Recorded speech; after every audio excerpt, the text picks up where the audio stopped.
Tänast videot ma tahan alustada ühe Austria neuroloogi ja psühhiaatri Viktor Frankli ütlusega. Stiimuli ja reageerimise vahel on ruum. Selles ruumis on meie võimalus valida oma vastus.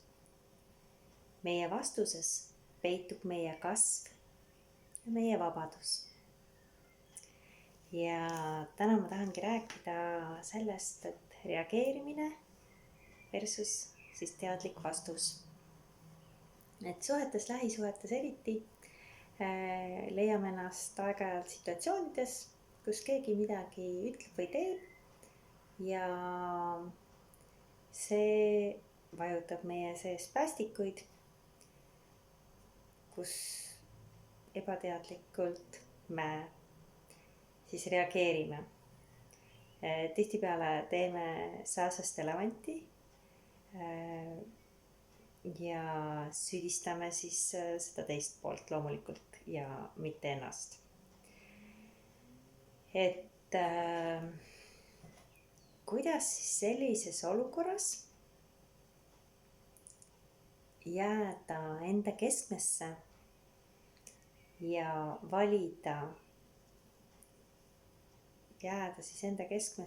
valida see vastus teadlikult. Et ma annan teile 3 näpunäidet.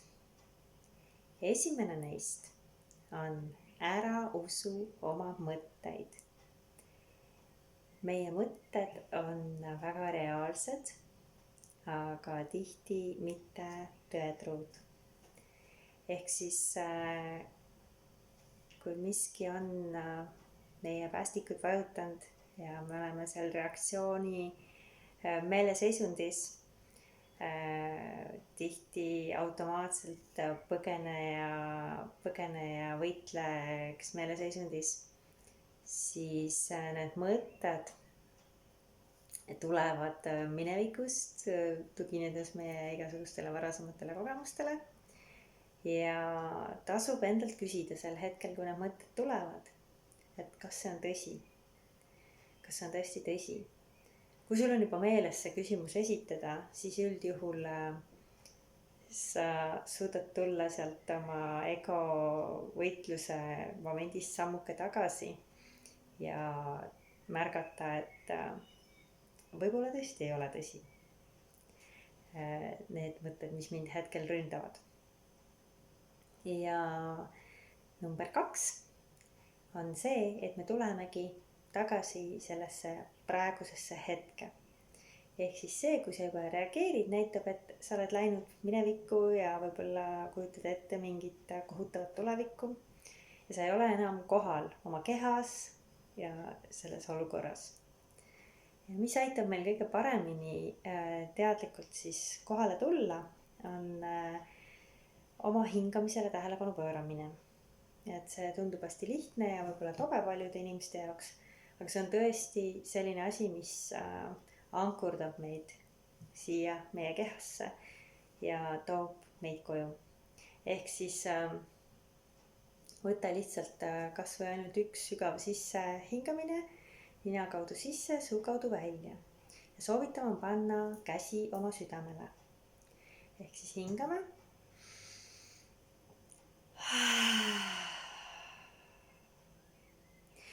Tunneta sel hetkel, kui sa sisse hingad, kuidas sa hingad seda hapnikku sisse igasse oma keharakku ja välja hingates hinga välja see valu, see hetk, mida sa kogesid. Ja number 3 on püüa jääda armastuse seisundisse. Ehk siis see meie lähedane inimene, armas inimene, kes midagi ütles või tegi, et tema ei muutuks vaenlaseks. Number 1, mida me kipume tegema, et me hakkame süüdistama ja võtame seda tüli nii-öelda edasi üles. Et tegelikult püüame tulla siia tagasi oma südamesse ja jääda valida armastuse. Ehk siis number 1, ära usu oma mõtteid. tule tagasi käesolevasse hetke ja vali armastus. 3 hästi lihtsat nippi, aga mitte võib-olla nii lihtsad sel hetkel, kui see moment käes on. mis siis veel aitab? Aitab võib-olla teadmine, et iga emotsioon, mis meil on, mis meil tuleb, on tegelikult kestab 1,5 minutit. ehk siis, kui sa annad sellele emotsioonile korraks võimaluse tulla ja jälgid teda, ilma et sa hakkaksid nii-öelda hagu alla panema, ehk siis mõtteid juurde mõtlema sinna ja kütma ennast üles selle emotsiooniga, siis tegelikult see emotsioon on valmis lahkuma. Ja sa saadki tal lasta lihtsalt minna, hingates ta välja näiteks. Teine asi, et kui sina oled nüüd hoopis see pool, kelle peale reageeritakse nii-öelda, kelle vastu reageeritakse, mida siis teha?